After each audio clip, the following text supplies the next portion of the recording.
Good evening, gentlemen.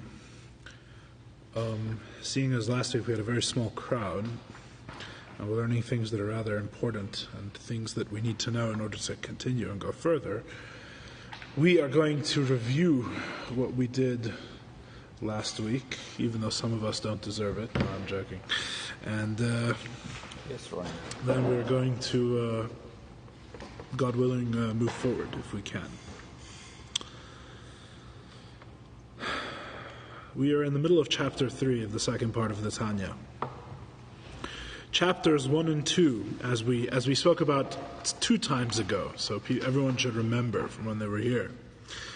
We explained that chapters 1 and 2 essentially state and explain logically how the creation is absolutely dependent upon the Creator at every moment.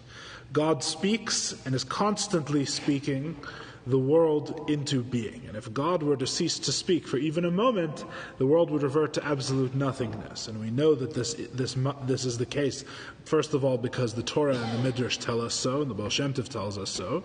And secondly, we know because this is the nature of creation, something from nothing. This is the creation of yesh ma'ayin, of something from nothing, creation ex nihilo, that if nothing is followed by something, if something is created from nothing, then it is dependent entirely upon the one who creates it.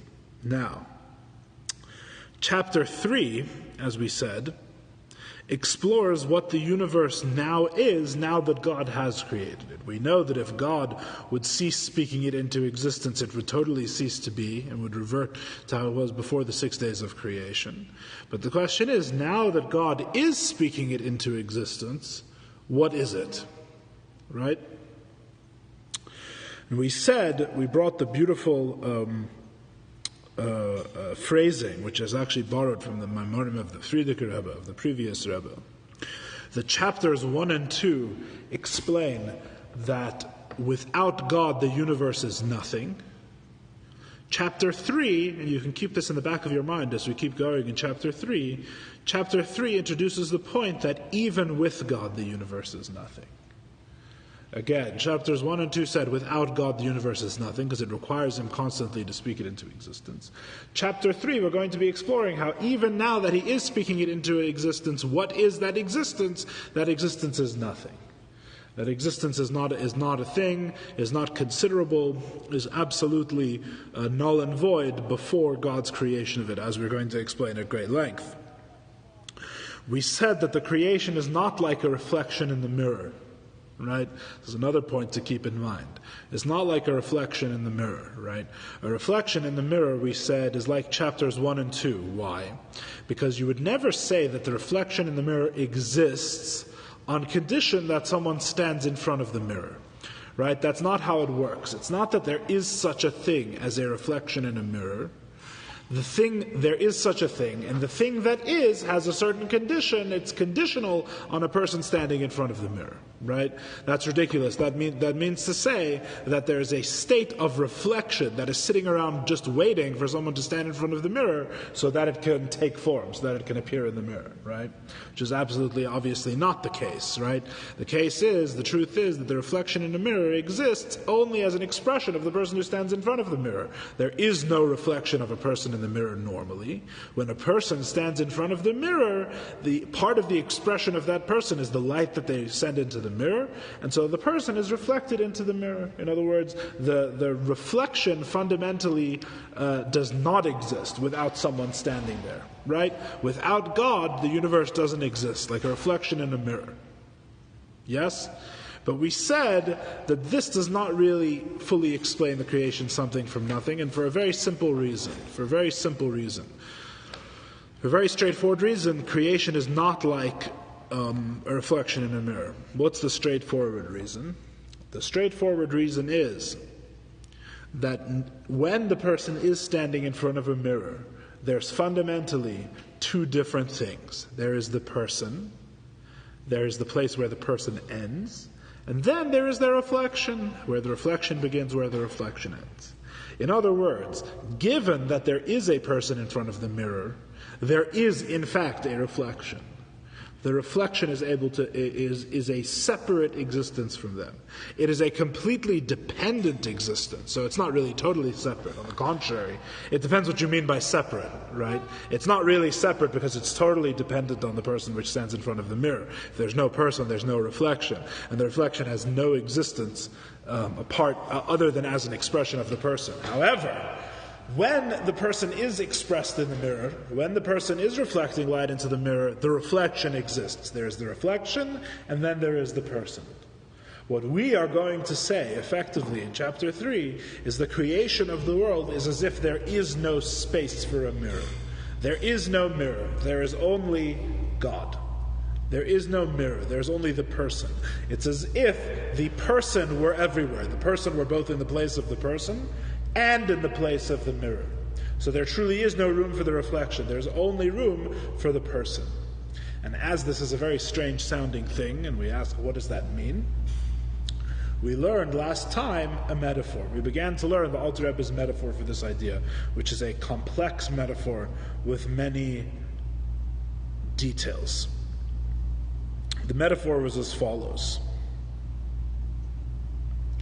The metaphor was as follows.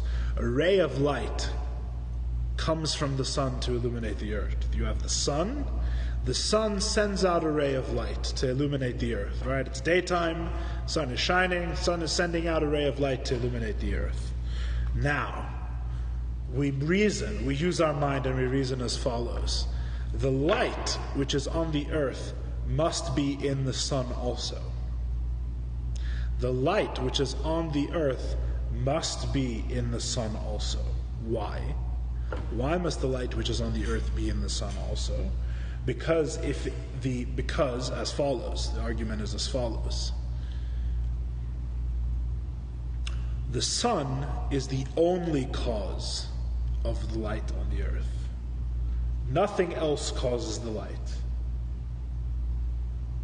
Therefore, there cannot be any point outside of the sun to which the light is attributable. Keep in mind, remember, this is all a very long metaphor, so we're gonna do the metaphor. Don't worry about explaining this in terms of God and the universe, because it's too much. Just the metaphor now. There's the sun, there's the ray of light from the sun. The ray of light must exist in the sun as well. Okay? Whatever it means to exist in the sun, which we'll get to in a moment. Whatever that means. But it must be in the sun also. What's the proof? The proof is that the sun is the only cause of the light. Therefore, if you trace the ray back, if you take the ray and you go back to its source, you will not terminate that trace anywhere outside of the sun. If your search for a source ended outside of the sun, that would mean that the sun is not the only source of the light. The trace obviously will go back to the sun. The sun is the only source of the light, right? For example, let me give you a contradistinction. Let me give you something that's different, that's very different. If you saw the silver menorah sitting on in a stall in the shuk, and you wanted to trace it back to its source, where would you terminate? You would terminate in at least two different things. You would terminate in a block of silver, and you would terminate in the craftsman, the silversmith, who came and lent the menorah its shape. In other words, both the silver and the silversmith are necessary to create the menorah, but neither one of them alone is sufficient to create the menorah. You understand what I'm saying? You need both. You need both partners. What is the reason why there are two partners for menorah, but one partner for the sun? Because fundamentally, when you create something from something, yesh mi yesh, that means that there is no one creator. There is no former who lends form to the thing who is sufficient to create the thing on his own, right? In other words, this is a restatement of something from something and something from nothing, right? A different way of saying creation, something from nothing, is to say the creator needs nothing other than himself to create. A different way of saying creation, something from something, like when the silversmith makes the menorah, a different way of saying that is the creator does not have all the necessary tools to create the thing alone. He needs something else. The silversmith needs the block of silver, right? This is true to the extent, as we said last week, as we said last year and last week, right? To the extent that if someone did not know, this will be important much later, if someone didn't know the properties of silver or of silver menorahs, and they just saw the silver menorah sitting there, and they had no idea about the properties of matter or anything like that, they wouldn't be sure which aspects were attributable to the block of silver and which to the artisan, right? In other words, maybe the menorah shape is the way that this thing is found within nature, but the silver color comes from the artisan, right? When in fact we know that the truth is the reverse. The color is found naturally, more or less. I'm sure there's a purification process. It doesn't look so shiny coming out of the ground, etc. But more or less the color comes from the material, and the shape comes from the craftsman, right? So in other words, the whole idea is if you see something that has multiple sources, you cannot say for sure that every aspect of this thing exists within its single source, right? Because it has at least two sources, because it's created something from something. As opposed to the metaphor of the light from the sun, which again, remember, everything physical is an imperfect metaphor for creation, something from nothing, but here we're calling it something from nothing for our purposes. Light from the sun has only one source, which is the sun. Therefore, since it only has one source, there is nothing else to which to attribute the light other than the sun. The light must therefore be found in the sun also. The light, because the light comes from the sun, obviously, right? The silver, you can't say that the block of silver is found within the silversmith, right? You can't say one way or the other. I mean, we know from experience that that's not how it works. The block of silver comes from the ground, not from within the silversmith. That would be strange.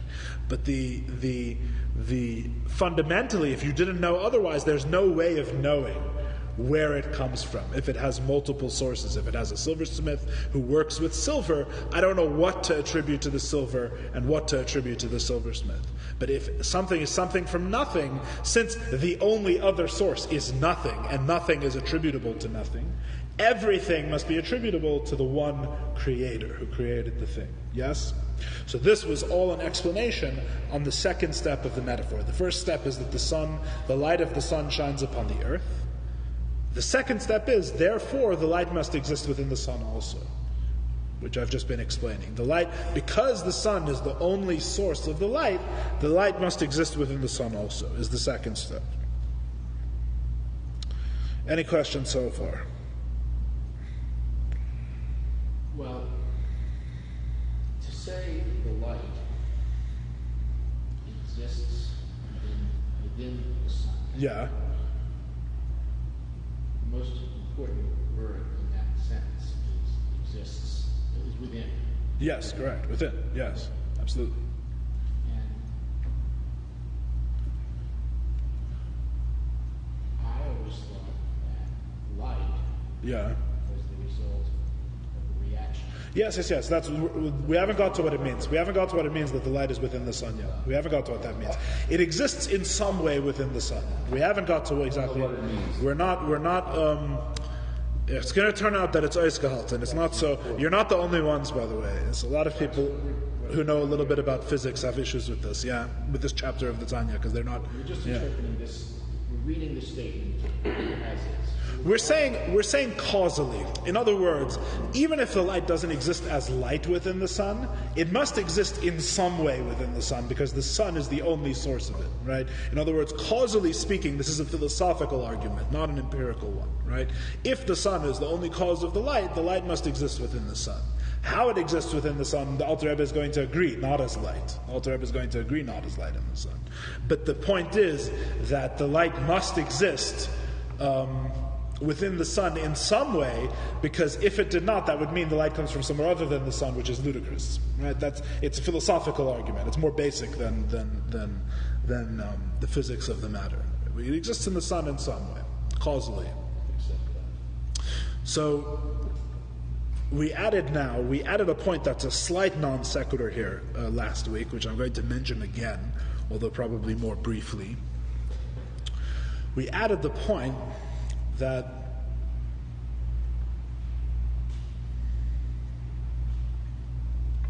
the fact that God is the sole cause of the universe, just as the sun is going to be the sole cause of the light,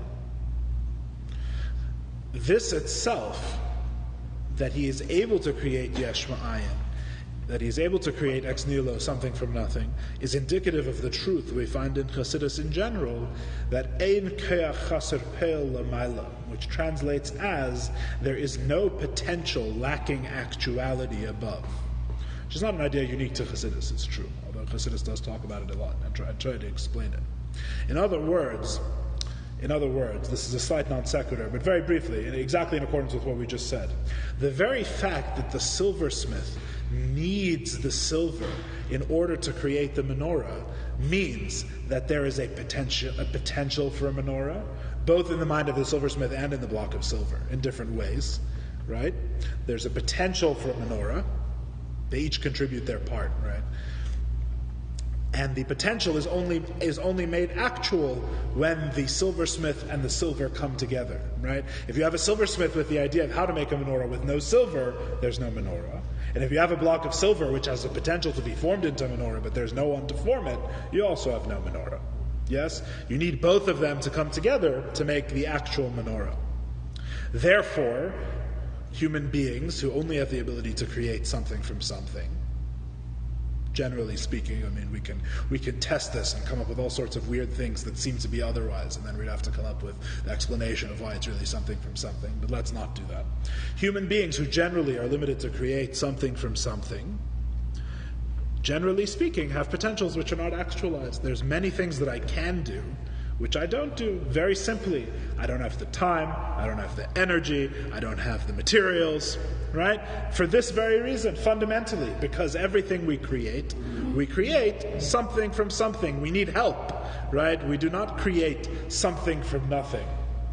On the other hand, God does not need ever, because he has the ability to create something from nothing, he never needs anything outside of himself with which to create. There is no condition that must be met. There are no two things coming together which are the condition for God's creating. And therefore, we must conclude, philosophically as well as in Chassidus and the mystical teachings, that there is no potential which God has that is not actualized already, which is a mind-blowing concept. I'm not sure if it's really understandable entirely by a human intellect. But God, there is no potential to do anything that God has that he does not in fact fulfill. If he has the potential to do it, he does it. It is done already, is the correct way to say it. If he has the potential to do it, it is done. Because everything that he does goes immediately from potential to actual, because there is no condition by which it is actualized. Where's the role of the wheel? What do you mean? If he has a potential automatically, it happens. It's like God is an automatic machine, God forbid. No. He just has the ability, so it creates. Where's the will comes to play? Will. I thought you were saying wheel. Will, ratzon. The will comes into place because God does not exist naturally. God does not have potentials naturally. That's where the will comes into effect. God does not naturally have potentials. God does not naturally have potentials. There's not a God full of potentials, right? A human being is full of potentials. I have a potential idea for an invention and a shopping list I'm going to write later, and I have a potential for my business venture, right? A human being is full of potentials. A human being is full of potentials because a human being has parts. He has a mind, which is extremely multifaceted. He has a brain, and he has a body, and he has many different aspects. God has no aspects. Therefore, God has no potentials. If God had a potential, that would mean he was multiplicitous rather than absolutely simple. So God doesn't actually have potentials. However, what we're saying is if God has potentials, they are immediately actualized. And the potentials are to God in the Chassidic understanding. I'm giving you the Chassidic understanding now. If God has potentials, those potentials are to him as a creation as well. Are to what? Are to him as a creation as well.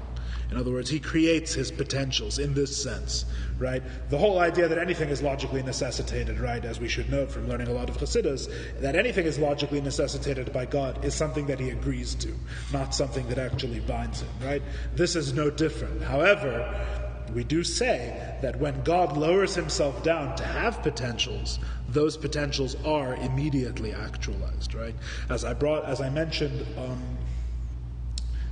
last time, this is actually brought very famously in various Maimarim as part of the explanation why the typical one of the reasons given why God creates the universe must not be true.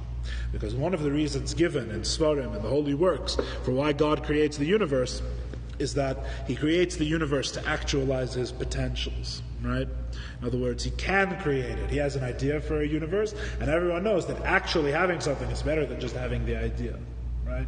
Comes Chassidus and explains that inasmuch as He has the idea, inasmuch as He has the potential for one, He has an actual one.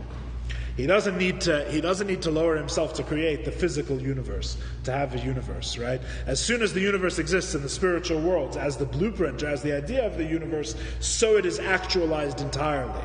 He doesn't need to go through the process of creating a physical universe, etc. Right? I'm giving you the very short version. I'm sure there's lots of, probably made more questions than I answered, but bottom line is that this is a very fundamental idea in Chassidus, that if God has the potential for something, God, or another way of saying it is that God doesn't really have potentials alone. All of God's potentials are actualized. There is no ability to do something separated by time or by waiting or anything like that to do it. So it's against the story of the creation. Why? Because everything was created one after the other. So there is creation. No, because the actual creation that it's talking about, no, we're talking about two separate things. The actualization is not the same as the creation. That's the whole point. I knew I would raise more questions than I answered. The whole point of those Maimarim is that the actual creation that it's talking about in 6 days of creation is not an actualization of potential. Those potentials are all already actualized before the creation in the spiritual worlds. There's no, the creation is not an actualization of potential. That's the whole point. The whole point is that What is it to create it in the spiritual world? What do you mean? How can you actualize stuff in the spiritual world? On the contrary, the question should really be, in the end, how do you actualize it in the physical world? The physical world. As we had that one class, which is actually going to come back again in this chapter, God willing. The physical is absolutely devoid of any meaning or significance. The whole question as to how the physical can even be real is a serious question, philosophically speaking, right? The spiritual things are what are really real. The Rebbe Rashab says at the beginning of Hemshech Samach Vav, talking about the creation of the universe, that in general, in Or Ein Sof, in His infinite light, even before the Tzimtzum, everything that can be and everything that cannot be already exists there in its full actuality. There's no need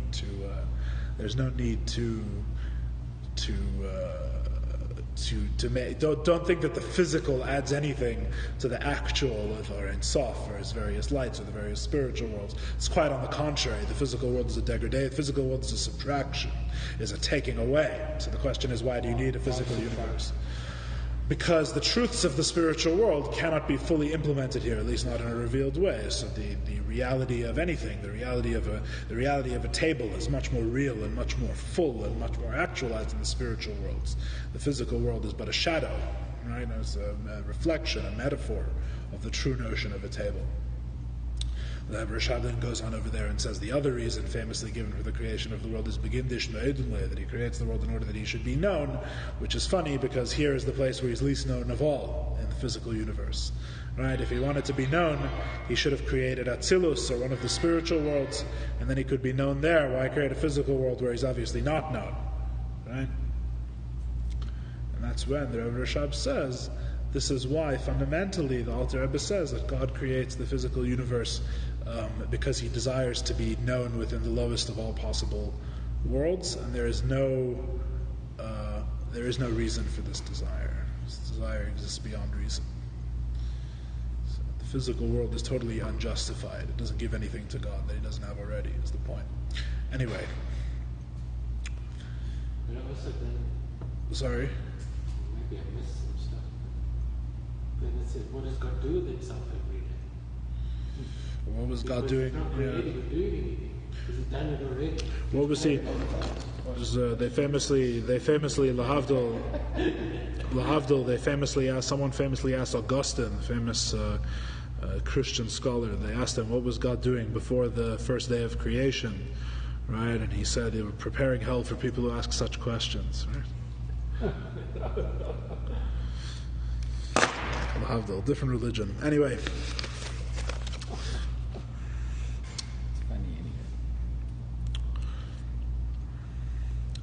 The ray of the light comes from the sun to illuminate the earth. The ray of the light must therefore be found in the sun, whatever that means, because if not in the sun, where else is it found? Where else does it come from, right? Obviously it comes from the sun. However, because the sun is the entire cause of the light, it is sunlight after all. I'm not saying anything too dramatic here. In fact, the Alter Rebbe even says, and we'll talk about this, God willing, later at some point, the Alter Rebbe even says in chapter 33 of Likutei Amarim, of the first part of Tanya, the Alter Rebbe says that the sunlight is even more in the sun than it is outside of the sun, right? Which we'll discuss later at some point.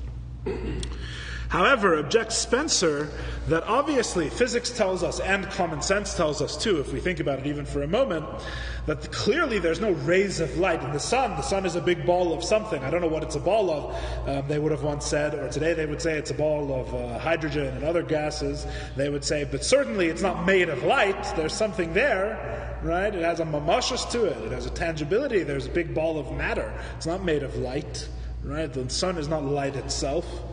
Right? The sun is made of sun stuff. There's matter there, right? So now we have a problem. Common sense tells us two opposites, right? It says the light must originate within the sun, and yet there cannot be light in the sun because the sun's there. The sun gets in the way of the light, right? You can't have both. You can't have sun and light. You have the sun, and you have light, and they must both be there. Says the Alter Rebbe that, of course, there is no actual ray of light in the sun. The ray of light, as we know it on the earth, begins at the surface of the sun and travels outward. What is within the sun? What do we mean when we say the ray of light must exist within the sun also, which it logically must, because where else does it come from? It exists there differently than it exists outside of the sun. When the ray of light is within the sun, really what that means is that there is the sun, and the sun is shining. When we say there is a ray of light in the sun, we mean there is the sun, and the stuff of the sun, the matter which is there, which is not light, is shining, is emitting light, right? In other words, as Spencer would say, there's different reactions, there's various chemical reactions in the sun, there's different stuff going on, such that the matter of the sun, which is not light, emits light, and what we perceive as rays of light outside of the sun. So the light exists within the sun, but how does it exist within the sun? How does it exist within the sun? It exists as ayin, says the Alter Rebbe. As ayin. It exists in the sun as not light, right? The light exists in the sun.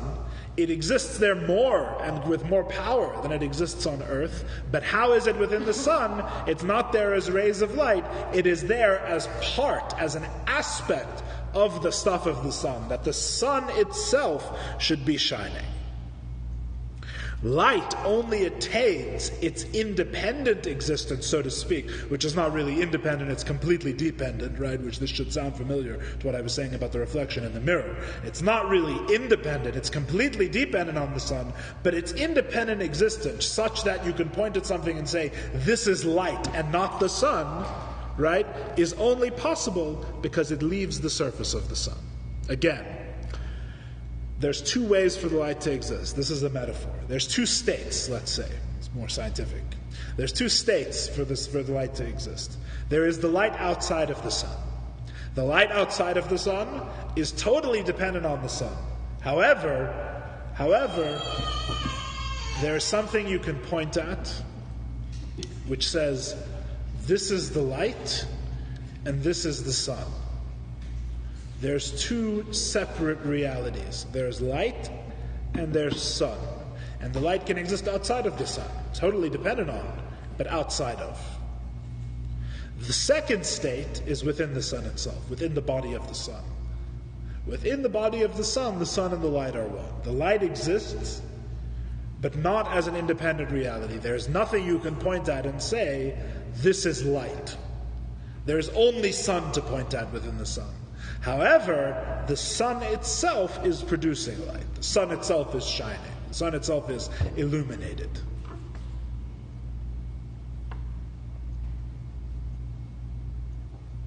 So you have a state when the light is outside of the sun, where it's, so to speak, a separate existence. And the point you're supposed to be picking up on here by the third chapter of Shaar HaYichud is that the light outside of the sun is independent in a very, very, very edel, in a very refined sense. It's independent. It's independent only in as much as you can say the sun is here and the light is here. The sun is there, the light is here. There's there's mikum, there's space, there's distance, there's a difference in space. The sun is occupying one space, and the light goes beyond where the sun is.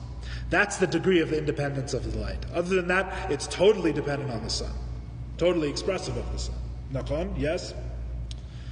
Inside the sun, before the light leaves the sun, the light is there, but how does the light exist? It's only as sun. There's only one thing to point out. There's no distinguishing space. The light is not in any space other than the sun. The light is within the sun. All you can point at is the sun. The light exists there as ayin. The light exists there as nothing. It has no independent reality such that you can distinguish it as all. There's no metzius. There's no means by which to strain out the light from the sun. Right? If the sun is there, the light is there. If the light is there, the sun is there, within the sun. Yes? It's what's called batel b'metzius. It has no reality. There is no means by which to grasp at or to understand the light apart from the sun, as it is within the sun. Yes? This is the metaphor. One second. Let me make sure I didn't leave anything out here. Yes. We finished last week. We're actually going to move further, God willing, with God's help. We finished last week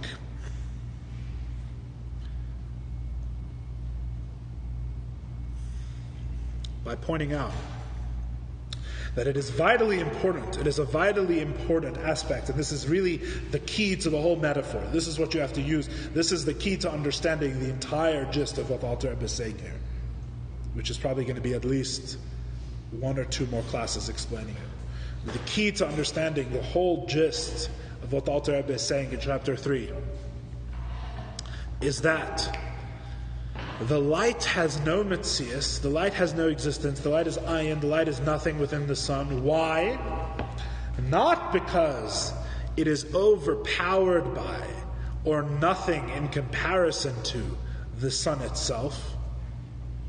Not because the sun is an overwhelming reality and overwhelms the light. It is nothing within the sun because it is within its own source. Because it's within its own source, it's nothing. What distinguishes these two things? At the end of last week, I gave the metaphor. The metaphor for the difference between these two things is as follows. We're saying the difference between being nothing relative to a greater power, being overwhelmed by the reality of something else, and being nothing because you're within your source. This is where our discussion will take off for today. This will be our launch pad. The two metaphors are as follows. They're both with a torch, like a stick with an oil rag on the end that's on fire. One metaphor is Shraga b'tihare mayahane. Shraga b'tihara mayahane, which is an Aramaic way of saying a torch in broad daylight. What does it help? In other words, if you go out in midday in the dog days of summer here in Atlanta, Georgia, with a torch that's on fire, and you say this torch is to give light. I've come with light, you tell everyone in the street. I've come with light. You bring them the torch. They'll tell you, you're a lunatic. I have too much light. Everyone's trying to get out of the light. Right? What does a torch help in the middle of the daylight? Right? In other words, this torch is what the Alter Rebbe would call nechshav, is considered not a metzias at all. The torch, in terms of its usefulness, is absolutely useless. It is considered as if nothing in the light of the sun. Right? It is overwhelmed by the brightness of the sun, and so it is as nothing. Right? However, this is not like the ray of the light in the sun. It's not like the ray of the light in the sun. Why? Because the sunlight and the torch are two separate lights. The sunlight is totally external to the torch. What's the proof that the sunlight is totally external and unrelated to the torch? If the sun sets and you stand there holding the torch, all of a sudden the torch becomes something again. You take away the sun, the torch becomes something.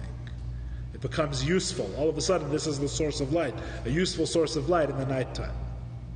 Because its negation, because its nothingness, because it's being considered as nothing, was only relative to its being in the presence of a greater power, it wasn't truly negated. The negation is only in as much as that external power is, so to speak, blasting it away. But the torch is really still shining. The torch is really still there. You just don't have a use for it. Yeah? The proof is that the same torch, as soon as the outside power goes away, the torch is shining again and is still useful again. So is the torch really nothing in the daylight? The answer is no, it's not nothing.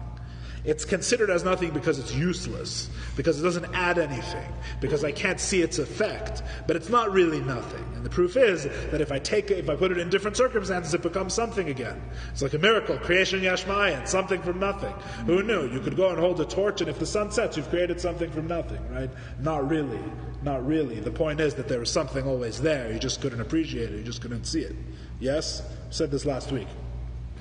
Compare this instead to the same torch. You take that torch to a bonfire and you put it in the bonfire, right? The fire of the torch is lost. The fire of the torch is batal. It loses its reality. In what sense does it lose its reality? It's now part of a much greater fire, and you cannot distinguish where the greater fire ends and where the torch fire begins. Right? If you've actually done this before, you take extinguishers on fire and put it in the bonfire, it becomes one with that fire. You can no longer distinguish. It's all one. It's batal b'metzius, right? However, pardon? That fire generally gets bigger. Yeah, sure. It gets bigger. The metaphor is not perfect, but the point is that the two fires are absolutely one. They're one fire. The fire is now absolutely included within this fire. This is like the light that's within its source, right? And it's absolutely nothing. And what's the proof that it's nothing? The proof is that if you now take away the entire bonfire, what's left? No fire at all. Yes? You take away the daylight, and all of a sudden the torch emerges. But if you take away the bonfire, there's no fire at all. Right? Hear what I'm saying? You take away the bonfire, because it's become one, because it's within its source, the bonfire and the torch fire are actually indistinguishable. They're really indistinguishable. The torch fire is not nothing because of its context. It has actually become one with the bonfire, such that if the bonfire is extinguished, the torch fire is extinguished as well. Yes? Imperfect metaphor. Imperfect metaphor. Okay, so where does it lead? Where does it What's the point of this metaphor, you're asking? Yes. The point of this metaphor is that when we say the ray of the light in the sun is considered as nothing because there's only sun stuff there, we do not mean it's because the sun is more real or more powerful or overwhelming the light. We mean that the light is literally synonymous with the sun, right? Such that if the sun was taken away, the light would be taken away as well, right? It's not that the light is there, and now if I take away the sun, there's rays of light left over, if you understand what I'm saying. If you take away the stuff of the sun, there's light left over, right? The way the ray of the sun is within the sun is that if you take away the sun, there's nothing here. It's just an emanation. It's an emanation, but when it's within the sun, it is literally synonymous with the sun. It is an aspect of the sun, that the sun is shining. So now if I take away the sun, there's no light left over, right? As opposed to the light when it's outside of the sun, if I take away the sun, there could still be light. Yes, this is the difference. This is the difference. It's important. It's important, as we'll see when we go through the analog, as we explain the metaphor. So let's go actually a little further in the text. We're going to be on page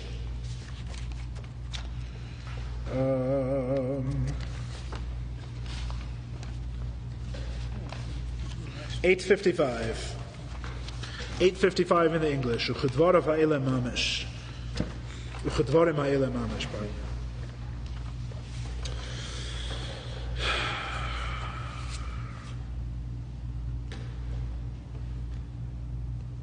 Says the Alter Rebbe, "Uchedvorim ha'elam mamish." Exactly as this literally, exactly like the ray of the sun in the sun, b'demusam ketzalmam, in their form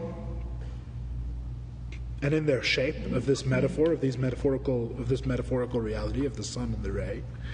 Hem kol habruyim legabe shefa ha'elekim meruach piv ha'shefea aleim, are all of the creations in relative to the breath of God's mouth, which emanates upon them, umahava esam, and creates them, v'hu makeram, and is their source. So we have immediately the characters. We have our two characters. What's the ray of light? The ray of light is the universe. The ray of light is the creation. The ray of light is the creation. What's the sun? The sun is the Dvar Havaya, is the word of God, is the godly life force which is constantly creating the creation, as we've spoken about in chapter 1 and chapter 2. Yes, the Dvar Havaya, Ruach Piv, the breath of God's mouth, the constant godly energy which is keeping the universe in existence, as we demonstrated in chapter 2. What's their relationship? Says the Alter Rebbe, "V'heim atzmam enorak kamei v'ziva mispashet." The universe is only a light and a ray which extends min hashefa v'ruach Hashem hashefeo mizlavish b'seicham, which extend from the light and effulgence, which is a great word. No one knows what it means. Which comes forth from God and is invested within the world to create them. The world is only a ray from this godly energy. And brings the world from nothingness into something. Right? It is this godly word which is constantly creating the world. So just as the sun emanates light, the godly word emanates the universe, in other words. The godly word is creating the universe, right? In a way of emanation. We're comparing it to light, right? Which again, what's the light of the sun? When it's outside of the sun, just the regular light of the sun, completely and utterly dependent on the sun, which is the point from chapter 1 and chapter 2, right? The universe is completely and utterly dependent on the word of God, which is constantly creating them. The godly life force, the godly energy, which is constantly creating the universe, is like the sun, and the universe is like the light. V'lachen, therefore, top of page 856. The universe is utterly nullified in relation to its source. Just like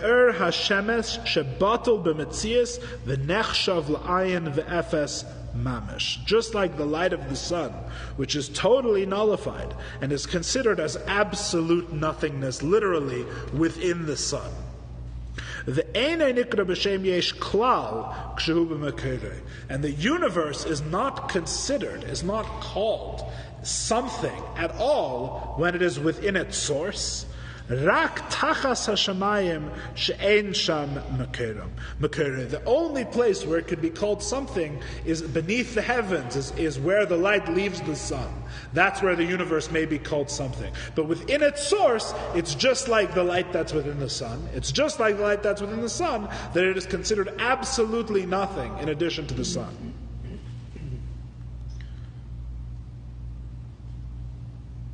Let's pause here. This is what the metaphor is for. The breath of God's mouth is the sun, and the creation is the light. First of all, what does that mean? Right? As we said before, just as the light must be in the sun, because the sun is the only source for the light, so too, the universe must be found at least also within its source, yes? There's two states, right? There's two states. There's the light outside of the sun and the light within the sun, right?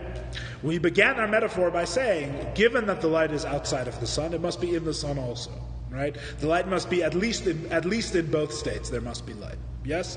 We said the same thing about the universe. The universe appears to be outside of its source. I don't see a source anywhere, right? Let's say this is the argument. Let's say we're going through it step by step. This isn't explicit in the Tanya, but I'm saying I'm working through it in the same way we did the metaphor to try and draw the parallels very clearly. So we have a... Pardon? You appear to be outside your source. We have a universe which appears to be outside its source. And we say the universe must at least be in its source also. It must be in its source also. How do we know? Why are we even comparing it to light? How do we know it must be in its source also? Because just as the sun is the only source for the light, and therefore the light must come from the sun and must be found within the sun also, so too we have already demonstrated. We are coming into chapter 3 with the knowledge. This is why it's a natural build. This is why chapter 3 must follow chapter 2. We come into chapter 3 with the knowledge that the only source for the universe is the Ruach Piv, is the breath of God's mouth, is the godly energy which He is investing into it. That's what we said in chapter 2. We said, since the universe is created something from nothing, therefore, on what is the universe totally dependent? What is the only source for the universe? Is the godly energy which creates it. So therefore we are drawing this parallel. Just as the light must exist within the sun, so too the universe must exist within the source as well. It must exist within this godly life force, because the godly life, what it means to exist within the godly life force, we'll get to in a minute, right? But it must exist within this godly life force. It must be in its source, just as it is in its expression, at the very least. At the very least, it must be in the source as it is within the expression, because there is nowhere else for the universe to come from. Right? There's nowhere else for the universe to come from. It's the sole source of the universe. The only other thing the universe might come from is nothing. And what comes from nothing? Nothing comes from nothing. Right? So it must come from God. The universe is totally dependent upon God.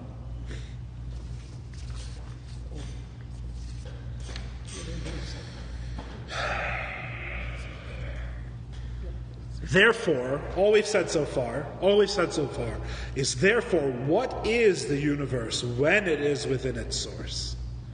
What is the universe when it's within its source? The universe is nothing. Nothing in addition to its source. It's like the ray of the light within the sun. What is there? The sun is there. That's all that's there.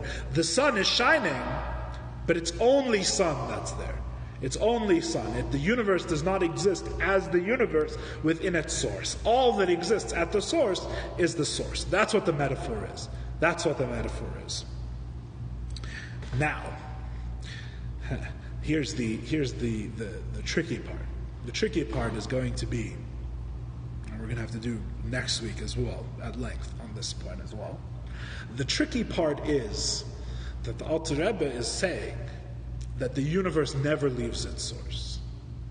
The universe is never actually outside of the sun. The difference between the metaphor and what we're saying about God and the universe is as follows. It would actually be easier if I could draw a table on like a whiteboard or something like that. But there's two states and two states, right? In the metaphor we had two states. There's the state of light outside of the sun and the state of the light inside of the sun. In the metaphor, both states are real. There is light inside the sun, there is light outside of the sun. The Alter Rebbe about the universe is saying there are two states. But the two states here are not both real. There is the truth, and there is what appears to our physical eyes. The truth is that the universe never leaves its source. As we're going to discuss at length, we're going to discuss what it means, we're going to discuss why it must be so, we're going to discuss what that means. But the universe never leaves its source. The only true state in the analog is the light within the sun. The universe is always nothing. There is nowhere outside of the sun. It is as if the sun is everywhere. Yes? The light never leaves the sun. Why does the universe appear to not exist within its source?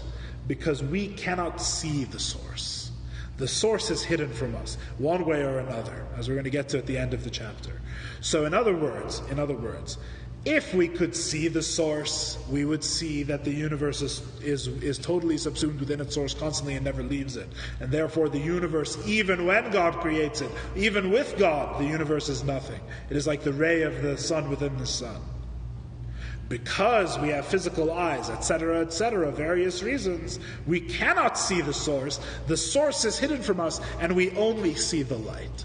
All we see is the light as it is outside of the sun. We cannot see the sun itself. If we could see the sun itself, we would see that the universe is constantly within the sun. Right? But we cannot see the sun, we can only see the light. That's essentially what the Alter Rebbe is going to say. And this requires much more explanations. If you have any questions, hold on to them, because everything I've just said, we need to explain. We need to explain. Let's try and do this part tonight. We'll do the rest next time, God willing.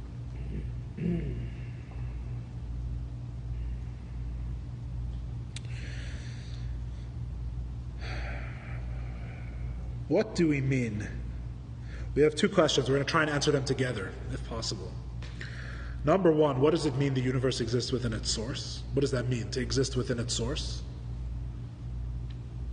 And number two, how do we know that the universe never leaves its source? Really, these questions answer each other. In other words, if we understand what it means for the universe to exist inside its source, we'll realize that the universe can never leave its source.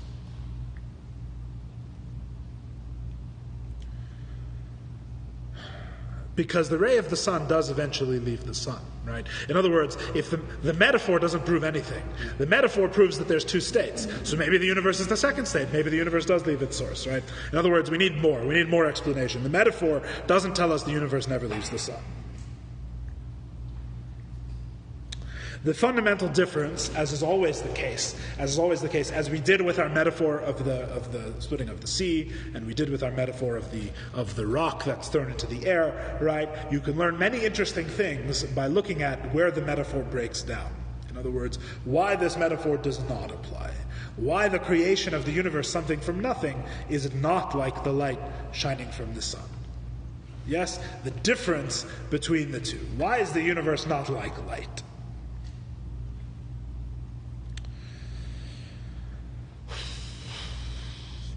Really, there's three types of things we're discussing here. There's really three types of things. We're going to try and do this with the remainder of tonight's class.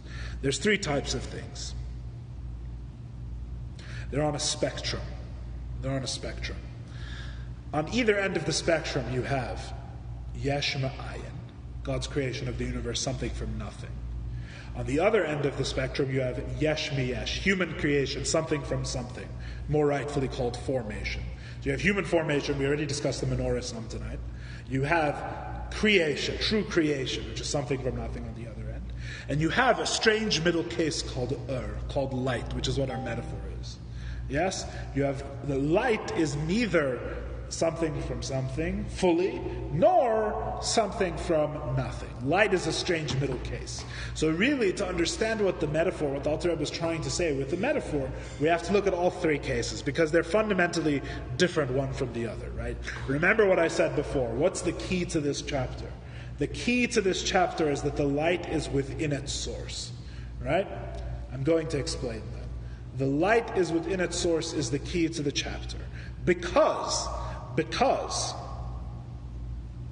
there's these three things, Yesh Miyesh, and Yesh Ma'ayin, relate to being in their source in three fundamentally different ways. And I'm going to say them at the top and then explain them.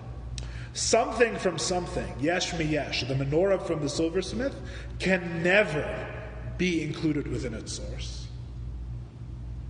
Yesh Ma'ayin, something from nothing, must always be within its source. Which is light, has aspects of both. It can be within its source, but it also could leave its source. I'm going to say it one more time and then explain it. Yesh Miyesh, something from something, can never be included in its source. Yesh Ma'ayin, something from nothing, must always be within its source. And can be within its source and outside of its source. Let's explain.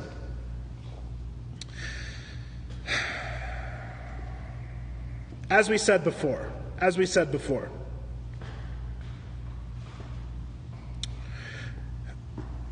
Yesh Miyesh, something from something, the creator, the silversmith who crafts the menorah, is a necessary but insufficient creator of the menorah.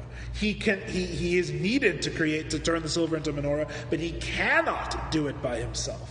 What is another way of saying he cannot do it by himself? The menorah is never included within him entirely. right? This is almost exactly what we said at the beginning of the class.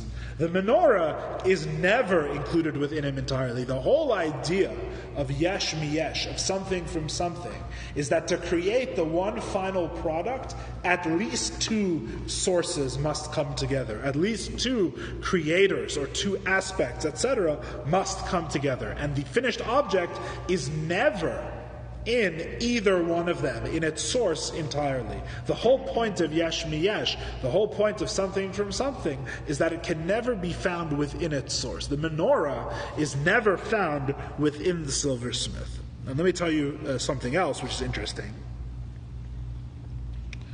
But it is found within the silver. No, also not entirely. Not entirely, potentially. Not entirely. Yeah, it becomes real. Only potentially. It exists potentially in the silversmith as well, just lacking the silver. Yeah.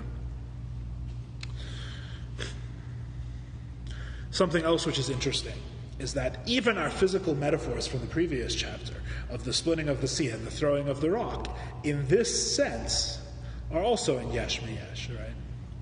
Which is another way of saying, let's put it this way, right?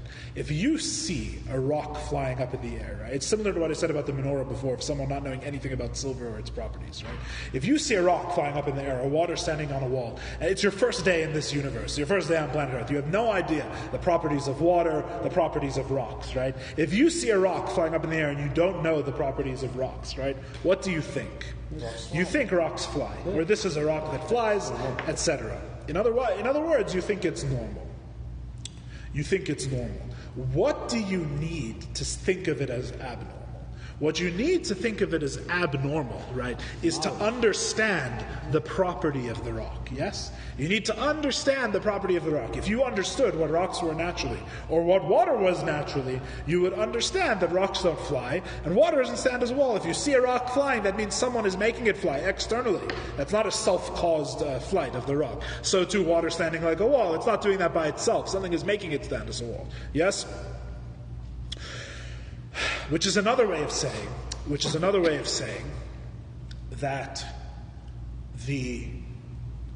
there is nothing about the flight of a rock inherently, or water standing like a wall, inherently, that demands that demands a source. That demands a source outside of it, right? In other words, a flying rock could exist, notionally, right? As an idea, a flying rock could exist. The only reason why we know a flying rock can exist, which is why it's a metaphor in an earlier chapter for creation something from nothing, or the splitting of the sea, right, is because we know the nature of those things, right? And we know that they don't do that in the way they are created, right? But theoretically, could they be created that way? Absolutely. So in other words, there is nothing in particular, even about the things we were calling miracles in earlier chapters, that demands that there be an external force here. It is only our knowledge of the nature of the thing which tells us that there is a source present. In other words, there is an external actor here acting on these things, right? Okay? I know it's a lot of information, but that's yesh mi-yesh. Yesh mi-yesh cannot exist entirely within its source, per point one. And point two, therefore, not only that, but if you're to see something that's created yesh mi-yesh, if you're to see something within the world, yes, if you're to see any regular occurrence within the world with physical materials, your first thought, unless you know the nature of the thing, unless you've studied the nature of your thing, your first thought is not, oh look, there's the source of the thing, there's the thing making it act, right? Your thought is, oh look, the thing is acting on its own, right? This is the nature of yesh mi-yesh. It's the exact same as seeing the menorah and not knowing that it needs a silversmith to give it that shape. Right? You think it comes out of the ground naturally in that shape. Yeah? It's possible. Quite possible. Because it's yesh mi-yesh. Because when you see physical things, you assume that there is not one source for these things, but many sources for these things. There's many different things and many different forces that come together to create it. And I don't know to what to attribute the various aspects of this thing. Yeah, but I know that it has various aspects. When I encounter something in the natural world, I know that it has various aspects that it comes from, and the various aspects that it comes from are the various sources for its properties. Yes, I know it's a lot of information altogether. So the summary is yesh miyesh cannot be included within its source, number one. Number two, therefore, when I see an object in the world which I assume is created, yesh miyesh is created something from something, right? I have no way of tracing it to its source fundamentally. It could be doing this on its own, it could be attributable to its matter, it could be attributable to a craftsman, I just don't know. Yeah, it really cannot be attributed to the source, which is another way of saying it cannot be included within its source. It cannot be found within one singular source. Yes? I'm going a little overtime, I hope you'll forgive me. The second category is The second category is light.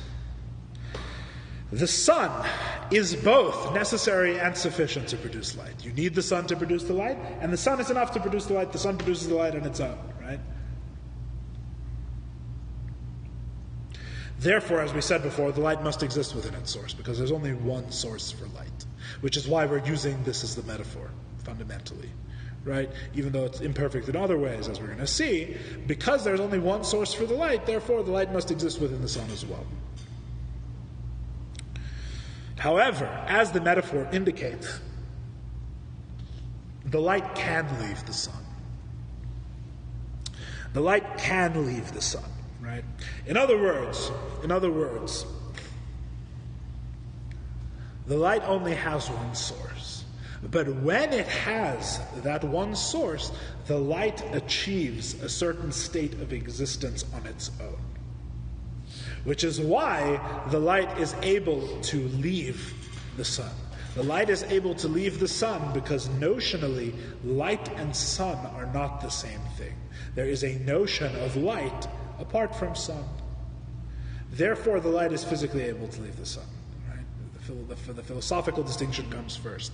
The light and the sun are notionally two different things. Theoretically, there could be light without a sun. Right? Theoretically, there could be even sunlight without a sun, is the truth, right? Because you have light that emanates from the sun, you take the sun away, there's still light there, there's still light traveling there, there's still light shining. At least for a moment. 8 minutes, it's going to get very dark. Right. No, right. No, we get light from centuries ago. Right. So the light and the sun, the light is not fully a yesh miyesh. If the light were really yesh miyesh, it didn't come only from the sun, we wouldn't be able to say that it's found within the sun as well. Right? The light wouldn't be able to be only within the sun because it needs something other than the sun to exist. Right? So because it only needs the sun to exist, it's really not like a pure yesh miyesh. It's not like a pure something from something, at least in the way we're discussing it. Right? The truth is that physical light is a yesh miyesh, right? It comes from various things in the sun, it doesn't matter. Because the sun itself is not one. The sun itself is not absolute one in physical terms as we understand. There's various processes, there's various chemicals, right? It's not really one. Nothing other than God is really one, right? That's why the metaphor isn't perfect. But we're considering the sun as one, right? When you consider the sun as one, so the light is not like yesh miyesh. The light is a little bit like yesh ma'ayin. It has only one source, therefore it's found within its source. However, the metaphor is misleading because the light can leave the sun. The sun is actually creating something other than itself. It's creating a separate notion, light which can be outside of the sun. A true yesh ma'ayin, this is not possible. A true yesh ma'ayin, the light must always be within its source, if it's truly something from nothing. Why is this so? Why is this so? It's connected with what we mentioned before from the earlier class, that the yesh hanivra, the created something, the something that is created from nothing, does not really exist, right? Like our previous class that we had. In other words, it has no content of its own, right? The source is really of a higher order of reality than the something that is created, right? In other words, from as we said in that class, from God's perspective, right, the universe truly is nothing. The universe truly is nothing, because what is it already? It adds absolutely nothing to any spiritual reality that came before it, right? It's a place of lies. It's only here because it happens to be here. There's nothing about it that says that it must be here, right? And all of those arguments that we spoke about in that class. Fundamentally, let's put it a different way. Let's put it in a way that makes sense here. The sun is the cause of light, but light is not defined entirely by the sun. The relationship between light and the sun is causal, not definitional. Causal and not definitional. Yes? The sun is the cause of the light, but light is not defined as sun. When you create something from nothing, it literally, the nature of the thing is that it has no definition outside of its source. Again, when you create something from nothing, by definition, it has no definition. It has no definition outside of its source. When you create something from nothing. In other words, the existence of something from nothing is completely inexplicable on its own terms. Right? Nothing cannot turn into something. What is the only way to explain something from nothing? Is if there is a source, if there is something that is making that take place. Right? If there is someone that is imposing something upon nothing, right? Nothing cannot turn into something, fundamentally. From nothing, nothing comes. So when there is a case of nothing becoming something, what does that mean? It means that literally the only explanation of the something is in terms of whatever it is that is creating it. The only explanation of the something is in terms of whatever it is creating it. Not like light and the sun. Light can be explained not in terms of the sun, right? I have a reality here that is not the sun. It's a reality outside of the sun. I don't need the sun to explain it. True, it happens to be that it comes from the sun, but that's a happens to be. In other words, it happens to be that the way it is that it comes from the sun, but I could conceive of a way of it being otherwise. The light doesn't need the sun, right? Light could just be light. God could create light traveling through space with no source. Why not, right? Light does not by definition need the sun, need the source constantly.